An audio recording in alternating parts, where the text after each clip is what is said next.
Teste les œufs. Allez, on se prend un peu de matière sèche.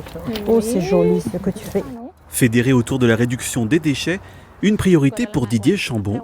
Cet Illimontain de 53 ans a monté en 2019 ce compost collectif dans sa copropriété. Il a suivi cette année une formation pour devenir guide composteur. L'objectif, accompagner les familles dans une bonne gestion des biodéchets.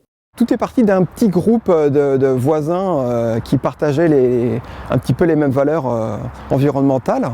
Comme ici on a une copro, ça doit passer par un vote en assemblée générale. Et donc nous, à notre grande surprise, ça a été voté à l'unanimité. On faisait des tri déjà do que recyclable et pas recyclable, mais à la fin, les déchets qui n'étaient pas recyclables étaient mélangés avec les déchets qui pouvaient justement faire partie du compost. Pour notre famille, c'était intéressant pour ça, de montrer aux enfants que la nature, elle est cyclique.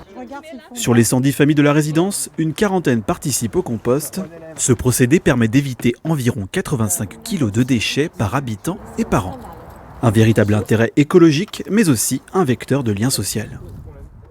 Ça nous a permis de rencontrer des gens un petit peu introvertis, des gens qui se sentaient proches de la nature et besoin de pouvoir participer à ce genre de projet et avec qui on a lié des amitiés. Le petit monde vient le dimanche, le samedi, le dimanche, en fonction de quand on organise le retournement. On met cet outil qui s'appelle un Brest compost, hop, on tourne, c'est une hélice, ça rentre tout seul.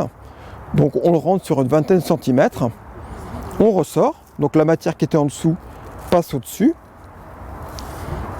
Et ça permet d'aérer.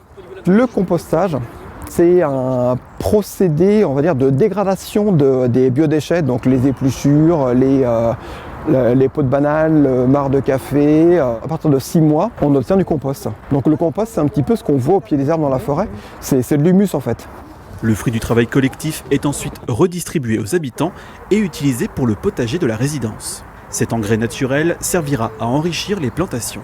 En mars 2023, Didier Chambon passera une formation professionnalisante pour devenir maître composteur. Il sera notamment habilité à gérer des projets de compostage auprès des collectivités.